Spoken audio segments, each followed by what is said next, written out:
Bienvenidas y bienvenidos, aunque usted no lo vea, mi nombre es Jonathan Pérez. Comenzamos.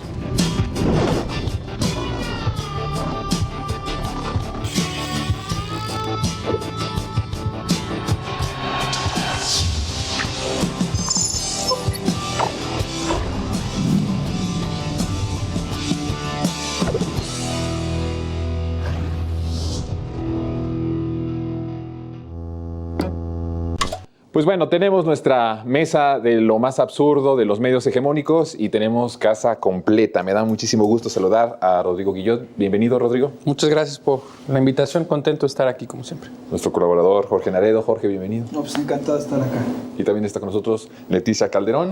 Gracias por la invitación. Y Ulises Castañeda. Ulises, bienvenido. Hola a todas y a todos. Bien, bueno, pues vamos a empezar con una columna de Rubio, que escribe en Reforma, si me la ponen por favor. Bueno, dice ahí: no tengo duda alguna que si la elección presidencial tuviera lugar el día de hoy, el presidente podría nombrar a su candidato favorito y ganar la elección, pero faltan 20 meses para la próxima elección y ese es un mundo de tiempo en política. A estas alturas del sexenio lo que queda es cosechar lo sembrado en los pasados 4 años y en eso el gobierno no tiene mucho que ofrecer más allá de las transferencias a sus clientelas y el encono en la sociedad mexicana. ¿Cómo ves, Rodrigo, esta parte de ya estar calculando lo que va a pasar después de Andrés Manuel López Obrador y justamente decir que no hay mucho que cosechar de este gobierno? Le llama él al estado de bienestar, que sí se ha profundizado en este país. Hay estudios serios en donde habla de que ha bajado bastante la desigualdad desde la llegada de la Cuarta Transformación y él dice que lo que podrían cosechar serían las transferencias a sus clientelas. También se le olvida que muchas de estas transferencias son constitucionales, ya no son clientelares, claro, a gusto capricho del presidente en turno.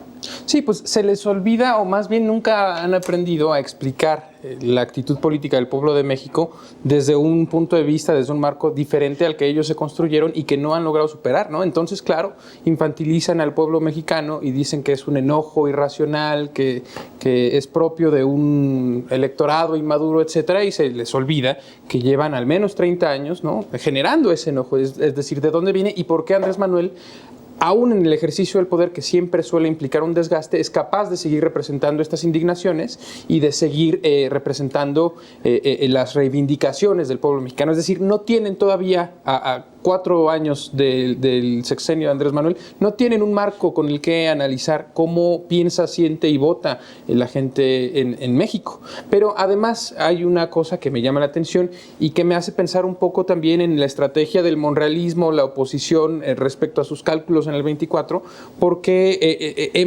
notado y creo que es algo que está ahí muy presente, ¿no?, como este sector de la oposición que está intentando todavía incidir en Morena busca hacer parecer la imagen de Andrés Manuel como débil, haciendo el cálculo de que si logran evitar que la persona más cercana al proyecto del obradorismo sea la candidata o el candidato hacia el 24, es decir, si debilitan a Andrés Manuel podrían infiltrar o podrían negociar un poco más al interior de Morena. Creo que esa es la única estrategia que tienen ahora la oposición y algunas derechas dentro del partido del presidente, en el sentido de que saben que sus plataformas electorales, veamos la crisis de Sí por México, Va por México y ahora Unidos, ¿no?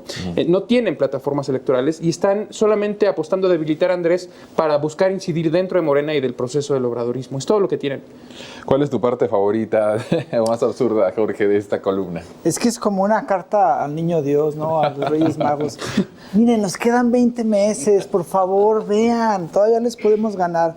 No, digo, yo creo que además del análisis, que es un análisis muy chato, que es así como, es que no comprendemos por qué Andrés Manuel sigue siendo popular, o sea, ¿qué es lo que está pasando? Yo creo que ahí es como la muestra, esta columna es la muestra de la incapacidad de muchos analistas de derecha para entender lo que está pasando, pero hay una parte que a mí me parece que es muy fuerte de la visión de estas personas, ¿no? Porque dice que el asunto de las transferencias clientelares, es decir, todos los apoyos sociales, es más trascendente de lo aparente porque ha implicado una extraordinaria distorsión de las cuentas públicas.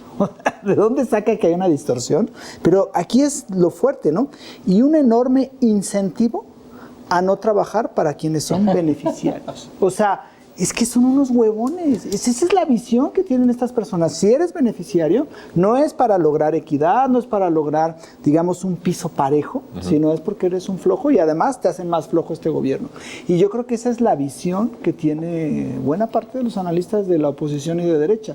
Son unos flojos. Cada beneficiario, cada persona que es beneficiaria de un programa del gobierno de Andrés Manuel López Obrador es un flojo que no trabaja. Y eso es parte del clasismo que está implícito en cada una de las columnas que ellos escriben. Hay una parte que quiero aquí a ver con Leticia y con Ulises, más allá de lo que también ellos nos quieran decir, que me parece muy grave. Dice, el presidente ha hecho todo lo imaginable para mover fondos presupuestales a sus clientelas favoritas. O sea, los pobres, que han sido muy beneficiados, pero también las clases medias, con el aumento al salario histórico, con las transferencias que se hicieron a estudiantes, a las becas y también a la parte de los adultos mayores, para ellos es una clientela, de una forma así que hasta como despectiva para hablar de ellos, ¿no? Cuando es una realidad, son la mayoría del país, es decir, más del 50 y tantos % está en condiciones de pobreza. Es muy grave la manera en que lo manejan, aunque en realidad lo que hacen es reforzar el discurso que han tenido y que tienen incluso a nivel mundial, ¿no? Es esta derecha que al final de cuentas tiene toda esta idea de que el Estado no debería de hacerse cargo de lo que le corresponde en términos de aportar también para que la desigualdad sea menor en cada nación. Y a mí lo que me parece que es aún más grave en el caso mexicano es que reiteran este discurso aún con la evidencia que se ha dado ya a lo largo de estos 4 años del descaro que han tenido en no pagar impuestos, en evadir, en las factureras, en toda la serie de cosas, los mecanismos para hacerse a un lado y no aportar en términos justamente, ¿no?, de lo que supondría una actitud realmente responsable que tendrían que haber tenido y que la élite de este país no ha tenido. Entonces, realmente es reiterar este discurso de los pobres no hacen y yo te doy, te enseño a pescar y ¿no? Todo este discurso muy de únete a los optimistas, no sé, como que mucho en esta idea de lo que hemos vivido durante mucho tiempo, pero que hoy por hoy ya sabemos que se cayó el teatrito. ¿Y por qué se cayó? Porque tampoco estaban haciendo la parte, mira, ni siquiera eran buenos para esto que es el libre mercado, ¿no? Que realmente competir en condiciones estas que se hablaban de una posibilidad de pelearle a otros en las mismas condiciones en su área. Entonces, yo creo que le habla a ahora sí que Luis Rubio le habla a su propia clientela y le reitera lo que ellos quieren oír, pero se cae por sí misma por lo absurdo de lo que está presentando como argumento. Hay una parte que me gusta, fíjense hasta dónde ya estoy llegando. Me gusta mucho la parte donde dice que ha hecho todo lo imaginable para mover fondos.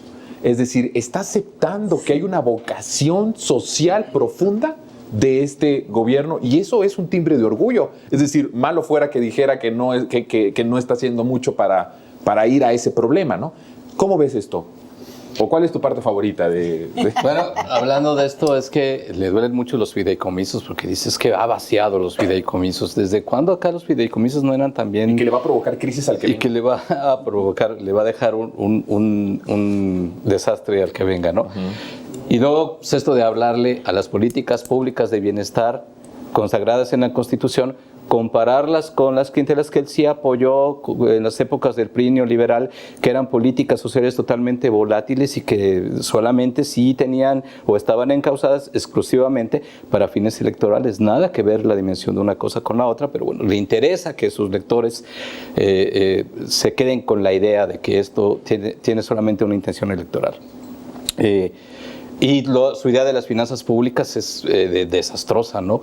Dice que esta transferencia que acaba de vaciar las arcas del país para transferirla a sus clientelas, es decir, movió recursos precisamente para tomar desde otra perspectiva económica y canalizar a los sectores más sensibles del país y elevar el consumo, lo cual también merece un análisis económico de esto como una estrategia y no como una simple táctica electoral, que es a lo que lo quiere reducir. Si te vamos con mi parte favorita, esta es la mejor. A ver. Ay, Luis, de veras no tienes vergüenza. Hasta ahora el gobierno ha gozado de un entorno interno y externo que con todo y pandemia, le ha sido benigno. No, bueno. Perdón, ¿qué país en el mundo se ha visto beneficiado por la pandemia? Es la desesperación que tiene este señor de darle una explicación a esa no coincidencia que él encuentra, y que también tendría que explicarla, entre que el presidente dice que tiene muchos puntos en la popularidad individual, pero que está reprobado en todos los rubros cuando se hacen encuestas de manera particular, según las encuestas del Financiero, supongo. Ante esta serie de que no saben leer este tipo de situaciones y les cuesta trabajo reconocer los méritos del gobierno actual y del régimen, nos encontramos con estas situaciones ridículas como que la pandemia le benefició al país. Pero ¿sabes qué es interesante? Porque al final de cuentas contradice el propio discurso que ha tenido esa oposición de decir que la pandemia fue un desastre, el manejo de la pandemia. Si el señor Luis Rubio, que es un destacado columnista, pues al final de cuentas dice que pues le fue muy bien al país en la pandemia, ¿no? Claro. O sea, ¿A qué presidente le gustaría tener o cargar con el costo político de las muertes? ¿A qué presidente le gustaría cargar con, antes de la pandemia y antes de la guerra, 3% de inflación, la menor inflación en nuestro país con López Obrador, y después de esto irte a 8 punto y algo? O sea, ningún presidente, no solo mexicano, del mundo le gustaría cargar con estos lastres, no solo a Luis se le ocurre que sí. ¿Y qué entorno externo, para qué gobierno es venir un entorno externo con una inflación mundial por encima del 8%? Sí, no, y además es cargarle al gobierno actual, por eso decía, o sea, si vemos antes de la pandemia, antes de la guerra, una inflación controladísima, incluso por debajo de lo que el propio Banco de México estipulaba como sus propias metas, y ahora fuera de control, pero no por una cuestión interna, sino por una cuestión externa. Cuando el propio Fondo Monetario dice que México está preparado para lo que venga porque tiene finanzas sanas, salen este tipo de comentócratas a decir todo lo contrario. Pasamos a otra porque esto sí es el colmo. Es como ya lo único que nos faltaba, que los medios hegemónicos se junten y hagan conversatorios. Y hay uno que se hizo, me parece, con el Universal, Animal Político, analizan el regreso de Pegasus y dice, estamos hablando de algo ilegal, lo dice Daniel Moreno, que el ejército espía a ciudadanos. Tenemos un ejército que parece estar espiando organizaciones de la sociedad civil. Parece, dice, no lo puede confirmar, como si su nota de Animal Político con Nayeli se le fue a decir al presidente que era un ejército que espiaba. Ojo, aquí él ya está aceptando que parece que está espiando, que está a sociedad civil, a feministas, a periodistas, a defensores de derechos humanos. Nos ve como sus enemigos. Espiar es un hecho impune. Esto no se puede resolver con una canción de Chicoche. Ay, Daniel, hasta se quiere hacer el gracioso. Pero bueno, ¿cómo ves, Rodrigo, esta parte? Ojo, hay un contexto muy importante, ¿eh? Ya se sabe que no podemos atribuir, el laboratorio de Canadá ya lo confirmó, que no se le puede atribuir al gobierno mexicano que haya sido el que haya infectado los celulares de estas personas a las que se dice que están espiando. Eso también en contexto. Rodrigo, ¿qué piensas? Claro, pues a ver, primero, esos análisis de Canadá confirman lo que Andrés Manuel dijo una vez que hubieron las filtraciones que afirmaban que el gobierno mexicano espiaba, ¿no? Segundo, por supuesto que tenemos que ser responsables en el sentido de demandar, de pedir una investigación si hubiera sospechas de parte de algún miembro del ejército, de alguna instancia del ejército, del gobierno, ¿no? Eso no queda duda. Y además no queda duda de la vocación de Andrés Manuel de que en caso de que hubiera algún hecho como ese, se investigara y se castigara. O sea, la impunidad no es un rasgo del gobierno de la Cuarta Transformación, pero además, claro, está haciendo afirmaciones basadas en apariencias. Y entonces, pues ahí absolutamente todo es posible, porque si todo puedo afirmarlo según cómo parece o cómo me parece, pues podría asegurar casi cualquier cosa, ¿no? Estamos, creo, y de nuevo el asunto del ejército es una especie de suplantación de las demandas reales y legítimas, ¿no? O sea, Daniel Moreno de pronto ya dice, porque dice, nos ve como sus enemigos, hablando de sociedad civil, feministas, periodistas y defensores de derechos humanos. O sea, él ya se asume todas esas cosas, ¿no? Como se asumen todas esas cosas los panistas y los priistas y estos intelectuales del viejo régimen que nunca defendieron esas causas y que ahora parecen abanderarlas, ¿no? O que quisieran hacer ver como que abanderan y defienden y siempre han estado ahí. Entonces estamos ante ante ese tipo de operación de encubrimiento, de doble bandera o de falsa bandera, que son peligrosas porque tenemos que detectar así sin renunciar a esa vocación de justicia, ¿no? que es la que lleva el gobierno y que Andrés Manuel ha seguido defendiendo. Creo que la vez pasada hablábamos de cómo van a seguir utilizando este tema, van a ir dosificando la información o presunta información respecto al ejército, respecto a Guacamaya, durante toda la campaña. Entonces no nos debe sorprender que sigan utilizando esta táctica y bueno, tendremos que estar listos para desmentirla y para analizarla con seriedad. Y parece ser que lo van a ir sacando conforme va avanzando los tiempos políticos y las propias coyunturas, ¿no? Los tienen guardado para eso. ¿Qué ves tú en esto que dice, en principio, esta unión, ¿no? de Animal Político y del Universal, y como queriendo echarle ya al presidente de nuevo a la sociedad civil, a las feministas, a los periodistas, a los defensores de derechos humanos? ¿Cómo ves? Sí, la unión entre Animal Político y Reforma, el Universal, o sea, ya estábamos hablando de un grupo muy consistente que ataca, me parece, con elementos periodísticos que no están comprobados, porque, por ejemplo, se pasa de que hay una sospecha de que un periodista, un defensor de derechos humanos y otro periodista que no sabemos quién Anónimo. es, anónimo, ¿no? De Animal Político, fueron espiados por el ejército, ¿no? Es una sospecha, porque no, aquí es como parece. Pero Daniel Moreno pasa de que tenemos una sospecha de que posiblemente el ejército espió a estas personas a decir, el ejército al cual AMLO ha beneficiado de terrible manera, espía a la sociedad civil completa, a feministas, a periodistas y a defensores de derechos humanos y a todos los ciudadanos.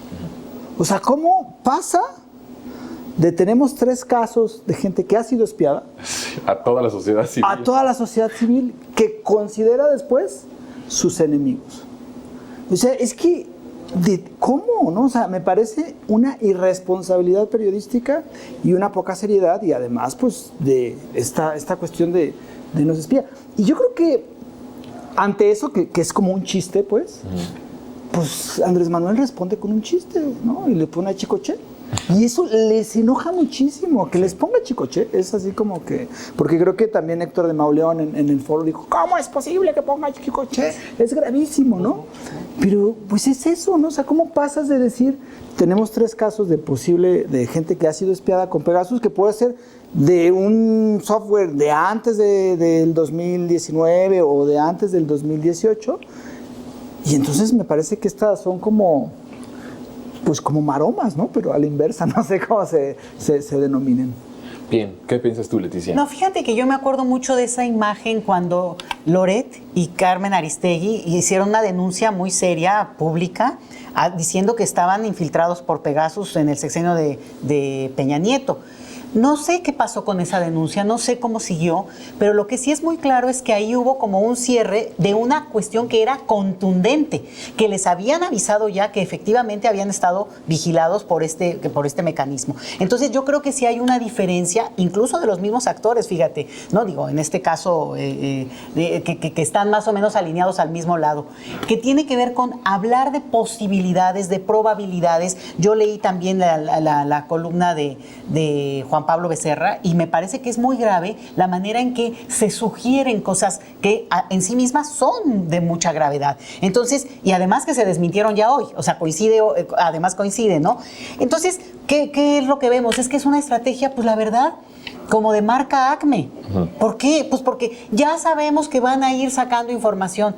Pues ya ahora sí que ni siquiera es como generar una estrategia que realmente vaya a tener una eficacia, porque ya se anunció desde ahora, ¿no? De la manera como aparentemente van a estar diciendo cosas donde sugerimos, estamos pensando, podría ser. Entonces, ese tipo de palabras en un articulado, en una columna, pues realmente lo que acaba haciendo es que pues, se ve el golpeteo y no la contundencia de la información que quisieran manejar. A mí me parece muy, muy grave ese manejo, ¿eh? Muy bien, Ulises. Son tantas las lagunas de esta estrategia que tienen ellos, ¿no? El hecho de que una contratación del gobierno con una empresa vinculada a la que vende Pegasus, pero que no se ha contratado que ese sea ese sistema de espionaje el que se adquirió. y sobre todo el golpazo de Citizen Lab, que es precisamente la compañía de análisis que supuestamente le ayudó a saber a Ricardo Rafael que estaba siendo espiado, y les dijo, espérenme tantito, no sabemos si es Pegasus y mucho menos sabemos si es el gobierno o la Sedena, porque Pegasus ya es comprado por mucha gente. Es decir, tienen muchas lagunas y demasiados agujeros para poder meter miedo a cada miembro, como dice Jorge, de la opinión pública, de que puede ser espiado por el gobierno en aras de no sé qué cosas, ¿no? Entonces van a tener que trabajar muchísimo, porque aparte de la información que ha salido es como ya hagan de cuenta lo siguiente, ya se supo que Sedena ya sabe que los zapatistas están en Chiapas y que son un movimiento armado y que, bueno, puras perogrulladas. Es decir, no hay la calidad de bomba que ellos quieren en ninguna de estas filtraciones o datos. Vamos a ir ahora a otra, antes de ir a la pausa, a ver si nos da tiempo de leer una columna de Pagés, se llama Sheinbaum, es el rostro de Stalin. No, hombre, ya con el titulito, ¿verdad? Y la musiquita ahí, ¿no? Bueno, sobre esa que tiene puesto un delantal y vende tomates en los mercados, a esa que lava la ropa en los lavaderos de las vecindades y zurce los pantalones gastados de sus hijos, les gusta la verdad. Está hablando de que la propia Sheinbaum no está empatada con un estereotipo, pues, de ella. O sea, ella lo que quiere, Rodrigo, es que la Sheinbaum sea como, a lo mejor ella fue como madre, o como fue su abuelita, como fue el círculo que la rodea. Y entonces, bueno, pues la verdad es que es una columna peligrosísima. Puede caer un poco en la gracia, pero sí lo que dice me parece muy, muy grave y muy peligroso. ¿Cuáles son los puntos que tú detectas más graves de esta columna? Sí, eso, ¿no? Que la única representatividad que puede tener la mujer mexicana es la mujer católica, madre de familia, conservadora, etcétera, etcétera, que además de que no es la única representatividad que puede tener, no es ni la mayoritaria ni absolutamente la única posible. Y además me llama mucho la atención como dice Beatriz que Claudia es un ser resentido, que no sabe sentir, que solamente está ahí por la... Y después llama a envenenarla, ¿no? O sea, cierra su columna pidiendo o sugiriendo que podría ser envenenada como Claudio, deseando ahí, deslizando la posibilidad de la muerte de Claudia Sheinbaum. Creo que tienen la lectura de que es la persona más fuerte rumbo a la presidencia, y eso les asusta porque saben que Claudia es un cuadro del obradorismo, digamos, más duro, ¿no? Un poco lo que hablábamos al inicio, creo que están apostando a debilitar a las figuras más fuertes para entonces poder negociar con otros tipos de perfiles. Y por otro lado, pues desnuda el odio. Digamos, no hay nada de análisis en eso, ¿no? Es la misma figurilla de Stalin, ¿no? Que comparan a Andrés Manuel con Hitler, el dictador, ¿no? Dice por ahí una parte del texto que a mí me choqueó. Platicaba con Jorge antes de entrar a cámaras que no suelo leer este tipo de cosas más que cuando venimos a este programa. Es una doble estrategia. Primero, para conservar mi salud mental. ¿Nos estás culpando al programa de sí, que claro, claro. Digamos, intento conservar mi salud mental, pero además mi capacidad de asombro, ¿no? Así cuando me veo obligado a leer estas cosas, todavía puedo estar en shock y no decir, no me sorprende. No, pues ya nuestra salud mental de nosotros ya está por los suelos, seguro. Bueno, dice una cosa. ¿Podría Claudia Sheinbaum ser la primera mujer presidenta de México? Sí, porque en una dictadura todo es posible, ¿no? ¿Y en qué tipo de dictadura le dejan decir estas sandeces a alguien como Beatriz Pagés? O sea, es la absoluta renuncia a pensar, ¿no? Esta columna. Y bueno, solo es un vómito de odio en donde parecen querer poner en la imagen de Claudia o de Andrés Manuel o de otra compañera o compañero el rostro que les avienta el espejo cada que se levantan en la mañana y ven el odio y su mirada triste, vacía, seca, ¿no? Están intentando reflejarse en nuestras compañeras y en nuestros compañeros porque eso es lo que tienen, odio y una activa y profunda renuncia al pensamiento en general, ya no digamos crítico. No, hombre, y si la vieras a Beatriz con Alarraqui, no, pues ya ahí ya... No, bueno, sí. Tienen un programa juntos. Una disertación cultísima sobre la política mexicana, ¿no? Esos dos. Sí. Bueno, vamos a regresar contigo, Jorge, pero vamos a una pausa rapidísimo y regresamos. Estamos analizando esta columna.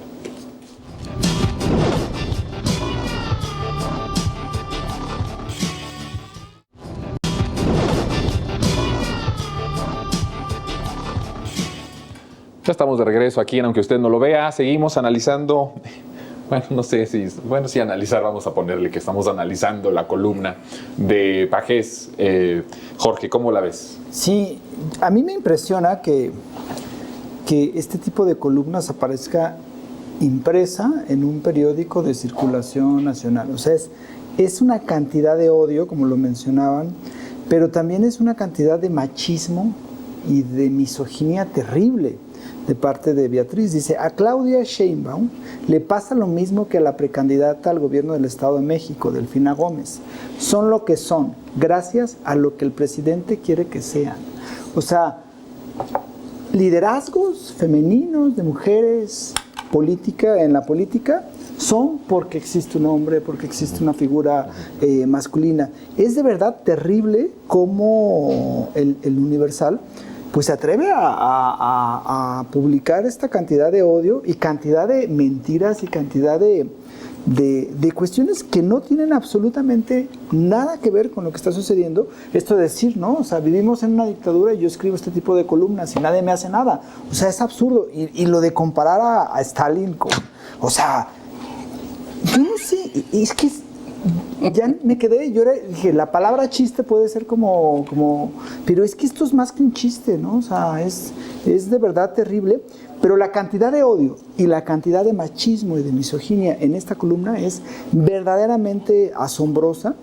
Y yo no sé, o sea, cómo a los editores... Claro, o sea, ¿tiene el derecho a decirlo? Pues sí, ¿no? Pero pues también pero ¿a poco le pagan, no? O sea, es que ¿cómo es posible? ¿Cómo es posible? ¿No? Entonces, bueno, pues es... Y además, bueno, pues es una mujer que además es del PRI, ¿no? De este PRI rudo, ¿no? Así. Y de verdad que es impresionante que se atreva a escribir lo que escribió. Sí, y es impresionante que un periódico como el Universal le dé, bueno, más bien tal vez porque es el Universal, le da espacio a todos estos comentarios, a todas estas columnas. ¿Cómo lo ves tú, Leticia? Fíjate que yo no lo veo tan banal, porque en realidad ella en su columna, y en ese sentido yo creo que ya hay que releerla, porque no solamente es un odio ya personal y un manejo muy dramático, muy de telenovela, ¿no? La manera como ella describe cosas, pero en realidad está repitiendo el discurso de ayer de Michelle Bolsonaro, la esposa de Bolsonaro, ahorita van a ver, de Giorgia Meloni, ¿no? En Italia. O sea, ese discurso donde dice, la esposa, la mujer, la jefa de familia en México es la esposa y madre de 4 o 5 hijos.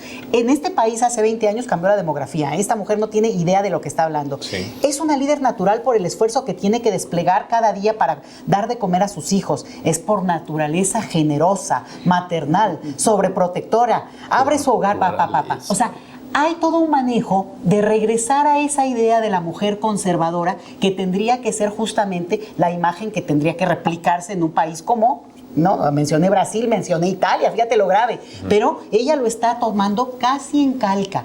Si ella no lo está haciendo de manera a propósito, una, pues mostraría otra vez su ignorancia, ¿no? Pero la otra es que sí me preocuparía en el sentido de esta ultraderecha que empieza a avanzar por los caminos menos pensados. Esta es una columna muy grave desde ese discurso. Desde la parte telenovelera, francamente, pues sí da a veces de repente risa por cosas que usa, pero no tanto porque creo que hay un mensaje implícito cuando ella habla de camisas negras. Sí. No, es esta alusión también al origen judío de Claudia y en ese sentido manejar ya un discurso que se va perfilando para un tipo de ataque que le quieran hacer, que ya le han hecho. Pero me parece muy vulgar, pero además de todo que nos tiene que alertar a todos y que no debemos dar paso a este tipo de argumentos, ¿no? Me parece grave para cualquiera. Sí, es un mensaje muy fuerte en un medio de comunicación que se esté dando este tipo de mensajes, ¿no? Que ya empatan, como ya dicen, que empata ya más con el fascismo, tanto en Italia como en la parte de Brasil. ¿Cómo ves tú, Ulises? No, y aparte de la misoginia y este pensamiento que más allá de lo conservador es el tremendo desconecte que tiene ella, clasista, con las realidades a las que quiere aludir, ¿no? Esta forma de conectar con las realidades populares de las grandes mayorías del país es totalmente artificial, estereotipada y denota que no tiene ni idea. Porque ella se la pasó, era priista, ¿sí? O sea, era priista y sigue simpatizando con cualquiera de las múltiples máscaras que se ponga la oposición, como la de Unidos o lo que sea ahora. Pero ella Beatriz simpatizó con el gobierno que enarboló políticas que están diseñadas para generar desigualdad, en donde se desprecia profundamente a estas clases sociales a las cuales ella de manera fallida trata de aludir para ganarse la simpatía de no sé quién. ¿Dónde quedó su generosidad No sé, de naturaleza? exactamente, de mujer, ¿no? Si gobiernos inspirados por Milton Friedman y otros economistas liberales eran los gobiernos que ella de alguna manera impulsaba y quiere seguir impulsando, es decir, apuesta a la ignorancia, apuesta a la estupidez y a la distracción mental, como todo lo que hemos visto aquí en esta mesa el día de hoy, ¿no? Bien, bueno, pues vamos a pasar a otra noticia que sale hoy en Reforma, hay que decirlo, no tenemos ilustración de momento, pero es sobre este libro del cash, El Rey del Cash se llama el libro, y entonces en esto se afirma, en este libro, que Ebrard entregó millones en cash a AMLO. A mí me parece algo muy interesante que la propia autora de este libro diga que no hay pruebas de todo, no hay ni una sola prueba, no hay un video, no hay una fotografía, solamente los dichos de ella para afirmar todo lo que nos va a recetar en este libro, empezando, porque además como que lo van dando los temas y lo van dosificando, y ahorita le toca a Ebrard, pero bueno, ella ha advertido y se ha advertido en los medios de comunicación que con este libro ahora sí se viene el fin de López Obrador, el fin del sexenio. Mira, ya lo tenemos, gracias a nuestra gran producción, ya está ahí. Y bueno, ya no sabemos entonces, Rodrigo, ¿qué va a terminar con el sexenio de López Obrador? ¿El rey del cash o los guacamayas? Hay que ponernos de acuerdo en eso. ¿Cuál va a ser el fin del sexenio? Este libro, basado en dichos de una persona, sin ninguna prueba, porque ella misma lo declara, no estamos demeritando a la persona, sino que ella misma lo ha dicho, o los guacamayas. ¿Cómo ves? Bueno, me acuerdo de cuando te están corrigiendo la tesis y entonces dices como, tesis final, definitivo, ahora sí, en serio, 1, 2, 3, ¿no? Uy, ni digas, así se han pasado unos que conozco. Pero es, ahora sí, en serio, otra vez, ¿no? Y llevan 4 años diciendo, ya por fin esto sí va a acabar con el sexenio de Andrés Manuel, ya, en serio, ahora sí, ya, ¿no? Y una tras otra. Y claro, pues es bien fácil hacer afirmaciones así, ¿no? También comentábamos la vez pasada, a propósito del hackeo y a propósito de esto, que no debe sorprendernos que comiencen las acusaciones de absolutamente todo, ¿no? Que llevan todo el tiempo, desde antes, pues, de la presidencia, pero sobre todo en la presidencia con estas campañas sucias, ¿no? Dice Andrés Manuel, una experiencia vivida por él, ¿no? El primer lawfare en América Latina. Y él decía, la calumnia no mancha, pero tizna, cuando intentaron desaforarlo como jefe de gobierno para anularlo de la campaña del 2006, y de ahí a la fecha ha seguido tolerando estas cosas, y es bien fácil pues, hacer un libro afirmando cualquier cosa donde en el prólogo pongas, bueno, no tengo absolutamente ninguna prueba, ¿no? Pero ahí les va.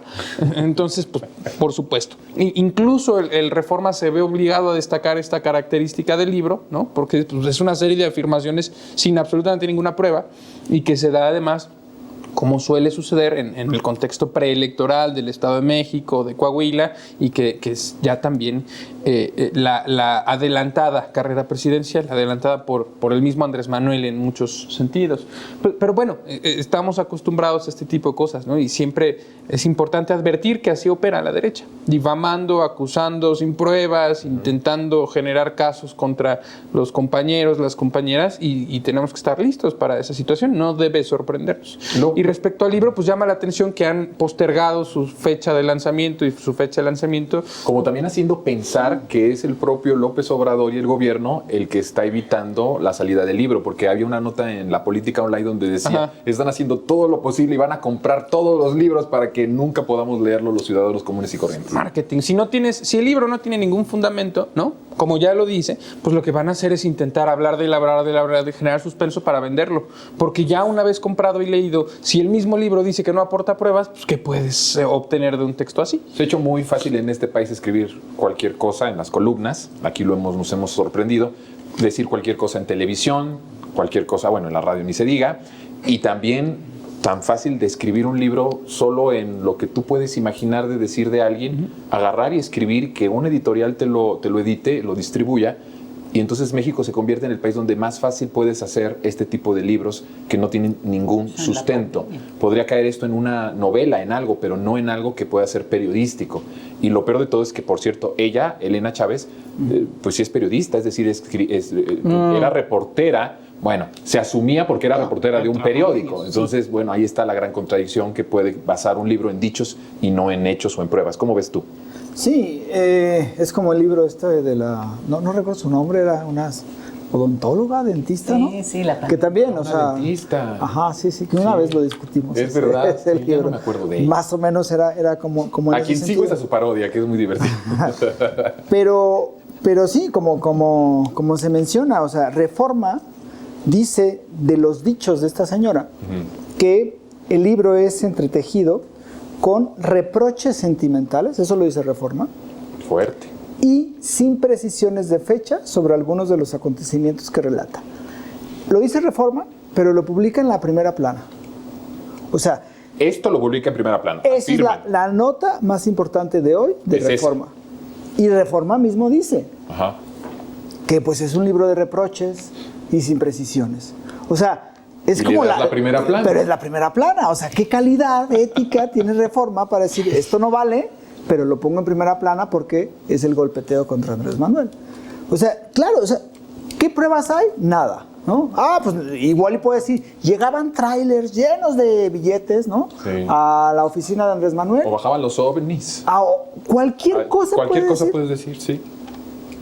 Y además hay que tenerlo muy, muy claro, ¿no? O sea, las editoriales, yo creo que en los últimos 4 años han publicado textos con una muy baja calidad periodística que se anuncia como periodísticos, y también eso hay que tomarlo en cuenta.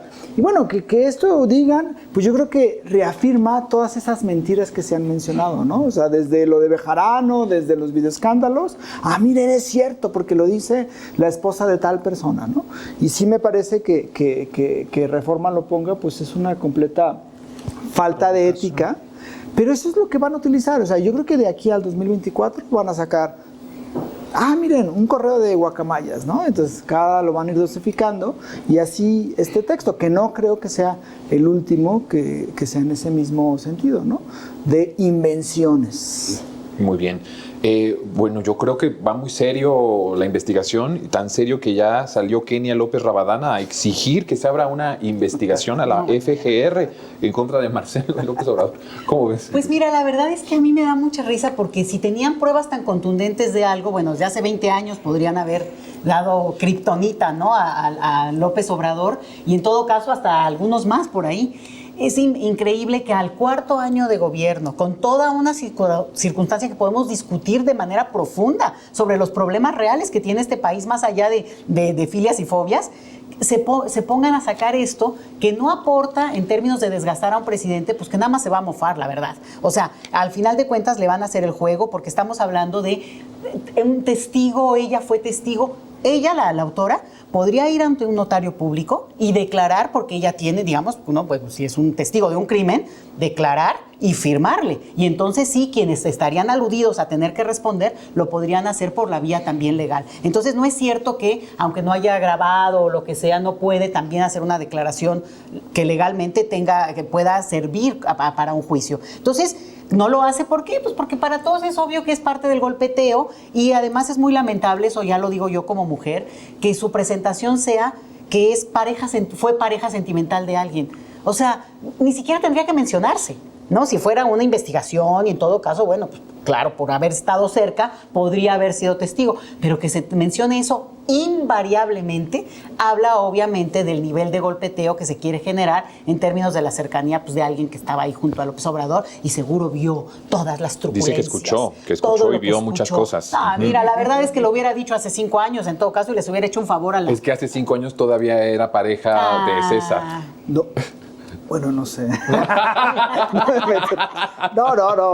Porque César se casó antes bueno, hace 4 años, ¿no? Más o menos, ¿no? Digo, si dice 5, pues es que hay que decirle a nuestra audiencia que dice el Reforma, no nosotros, ¿eh? Ni nosotros nos atrevimos a decir eso. No, ni que es una siquiera. cuestión De sentimental. Sí, sentimental. eso lo dice el propio Reforma y lo hay que decir porque efectivamente la manera como lo están publicitando en medios de comunicación a Elena Chávez no es como periodista, es como la ex de César.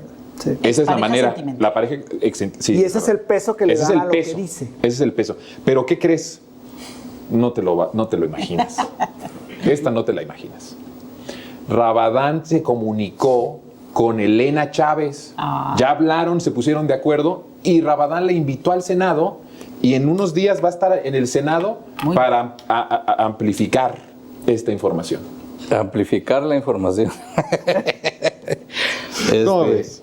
O sea, Rabadán va a gritar, por eso dicen que amplifican. No, y el nivel de Anabel Hernández, ¿no? De prólogo, el prólogo es de Anabel Hernández. la El libro que periodista siempre- más seria. No sé, o sea, el libro que Siempre quise escribir. No sé, o sea, es que qué terrible, ¿no? O sea, Sí. Oye, no, pero otra cosa que me dio mucha risa y que ahora me hace mucho sentido es que en otra nota, la verdad es que ahorita no me acuerdo cuál es, pero decía algo así como que ahora sí, Elena, ¿cómo se llama? Chávez. Sí, Elena Chávez va a revelar todos los entresijos a través de los cuales Andrés Manuel López Obrador recibía grandes cantidades de miles de millones de pesos de forma indetectable e irrastreable. O sea, que es como avisar de no vamos a poder demostrar nada porque es indetectable e irrastreable y no se Sí. puede. Pero vamos a decir cuáles serán las posibles rutas, ¿no? Entonces, como que están anticipando la falta de fundamentos y de bases duras que le pueden dar al público para que se crean precisamente lo que este libro, nada más termino con que yo ya lo fui a pedir el 8 de octubre, que era la fecha en que supuestamente salía, y la librería me dijeron que todavía no, que estaba en preventa, que no sabían muy bien, que ya tenían precio, que ya tenían registro, pero básicamente que me dijo el vendedor, pero la otra semana llega, ¿eh? Segurito. La otra semana llega, seguro, pero más bien en el plan de no decepcionarme, pero el día de... Te vio muy urgido de comprar. Sí, el día de, sí, porque así me mostré, el día de no estuvo el libro, y yo dije, quiero mi copia del Rey del Cash, y no hubo atole. Vengo a exigirlo. Y lo pago en cash. Y lo, Ahora, Yo pago en crédito porque no traigo sí, como Cedillo. le van a abrir todos los espacios, Todos, todos los medios, todos. las Si ya radios. ahorita es primera plana y ellos mismos aceptan Es que no es tan difícil. O sea, a ver, si yo sé que hoy tú estuviste aquí, ¿no? Y sé que el miércoles tal estuviste allá, pues digo, ese día recibió dinero de tal, de Jorge, ¿no? Porque Jorge se vieron en una oficinita. O sea, con solo saber dónde estuviste en algunos días. Yo vi. Yo vi, claro, o me dijeron o lo que sea, pues es así de sencillo. Si yo sé dónde estuviste en cierta serie de días, puedo afirmar que como estabas con tal persona y ya. Y esa es mi investigación, ¿no?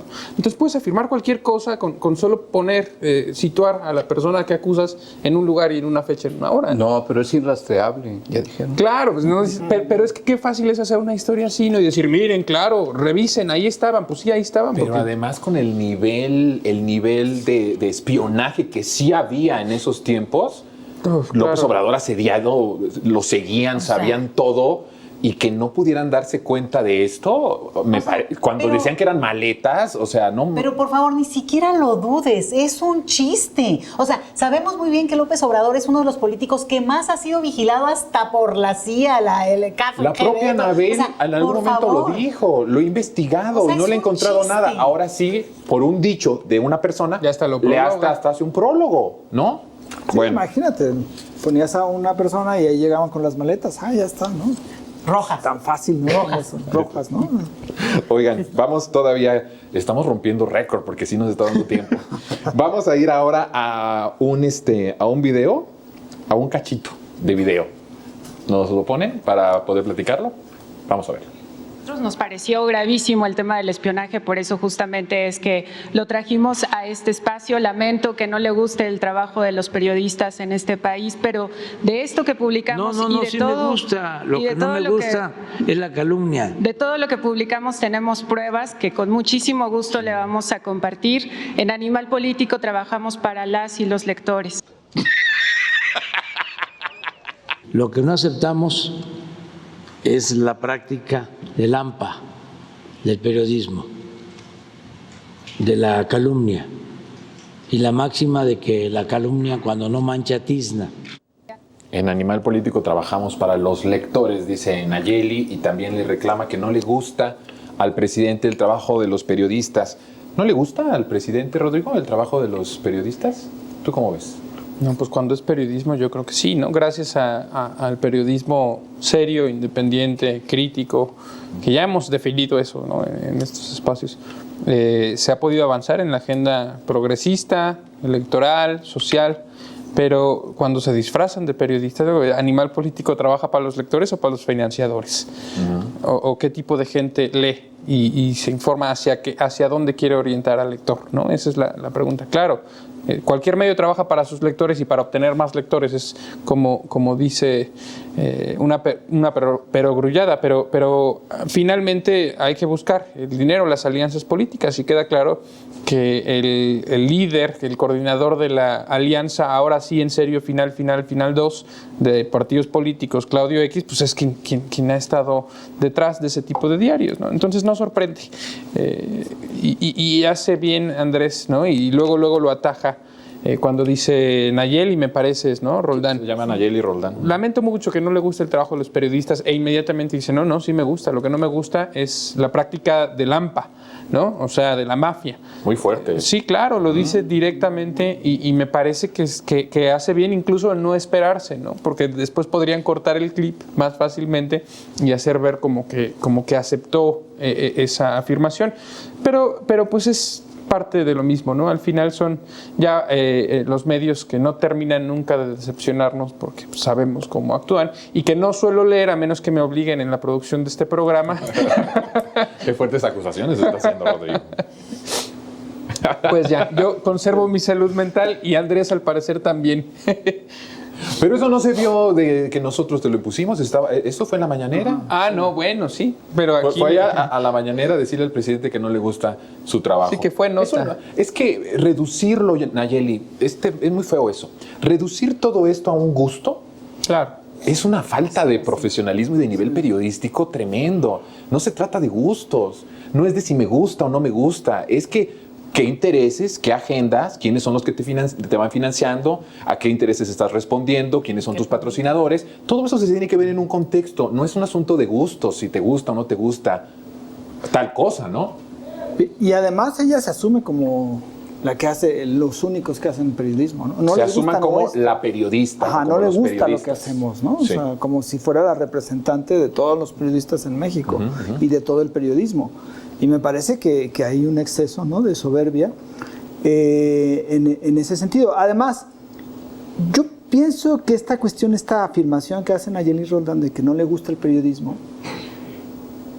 pues igual y se la pudo haber hecho a Peña Nieto cuando sacaron lo de la estafa maestra, que hay una historia también sobre estafa maestra, pero no podía, ¿no?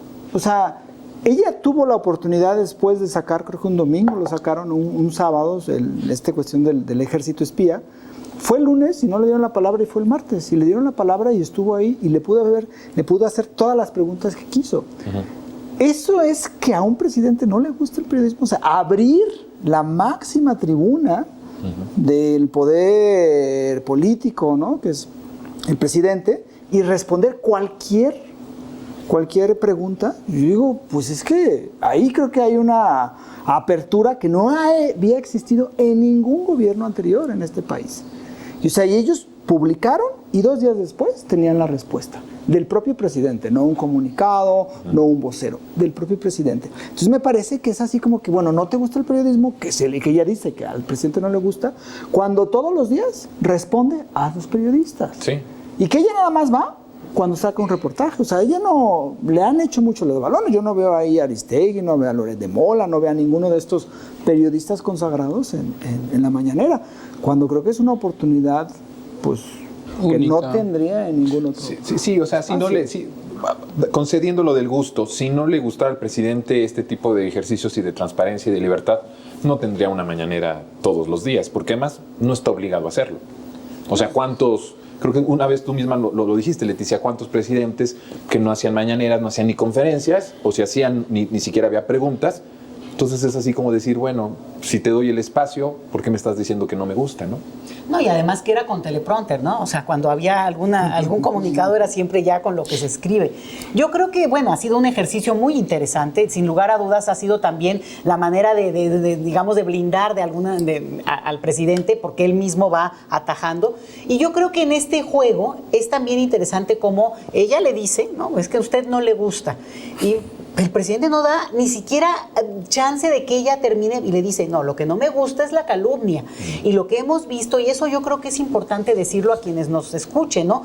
Yo creo que parte de lo que ha pasado con los medios de comunicación, pues tradicionales o que venían de hace mucho tiempo y que había una narrativa que sigue alimentándose con lo mismo, es que en realidad pues sí, no había una posibilidad de cambiar el discurso. Estaban como muy alineados y sí con intereses muy, yo no diría oscuros, muy evidentes, ¿no? Y lo que ocurrió es que pues se abrió el foro, entran también nuevas voces y aquí es donde estamos viendo ya, pues digamos que hay algunos actores que habían tenido un lugar privilegiado y que lo han ido perdiendo. En el caso de ella, bueno, ella ganó con el tema de la estafa maestra. Ella fue la periodista que fue premiada por ese reportaje. Reportaje que, por cierto, venía a su vez de la documentación que obtuvieron de la agencia, no me acuerdo ahora, que se encarga de todo esto, ¿no?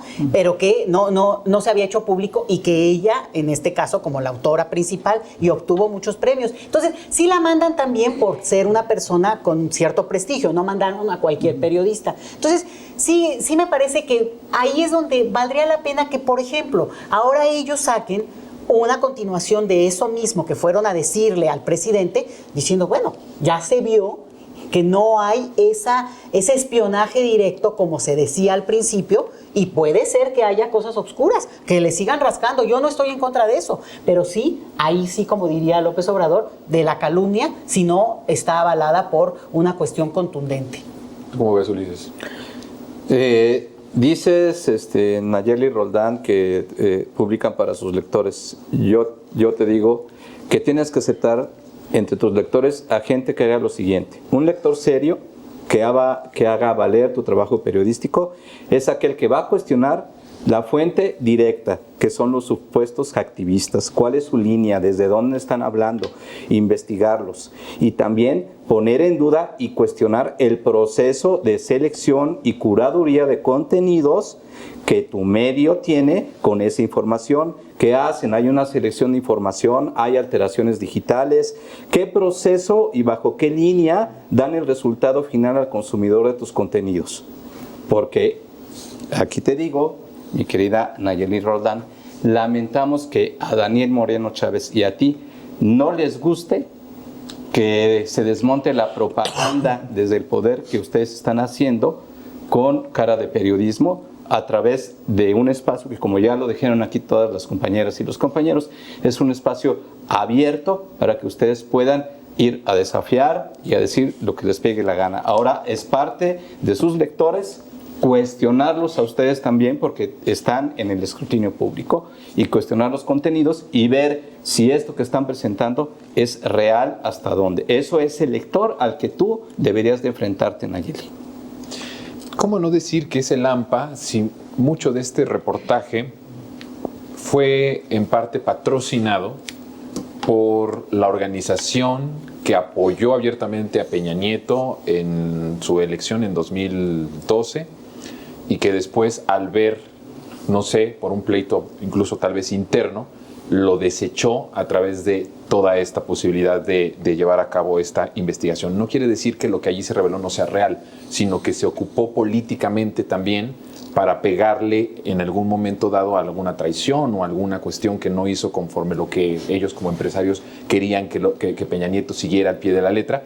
Y además también el decir esa soberbia, pues no es necesariamente solo una investigación periodística, o sea, de ella, sino que fueron elementos de una exfuncionaria que estuvo ella hablando, que fue censurada, que la corrieron y que fue la que empezó a ver todo el entramado de esta circunstancia y de esta situación, ¿no?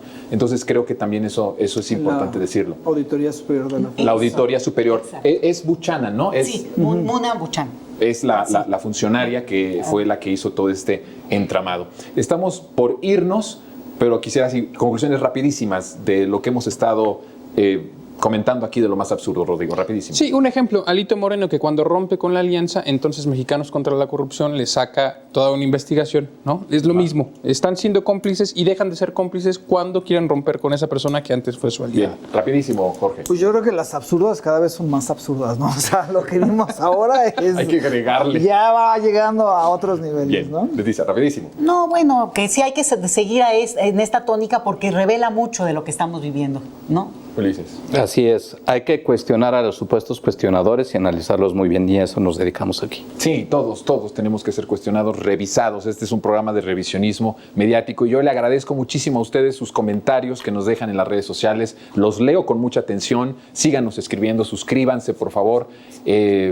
Pasen a sus contactos el programa. Creo que es importante que nos ayuden porque muchos nos dicen, ¿cómo podemos hacer para que haya más personas que los vean? Bueno, pues justamente que ustedes se lo pasen a sus contactos. Les agradezco mucho la compañía. Gracias, Rodrigo. Gracias, Jorge. Gracias, Leticia. Gracias, Ulises. Mañana, Víctor Aramburu con Economía con Sazón. Miércoles, Renata Turrent con El Aquelarre y nosotros nos vemos hasta el jueves a las 10 de la noche. Mi nombre es Jonathan Pérez. Que esté muy bien.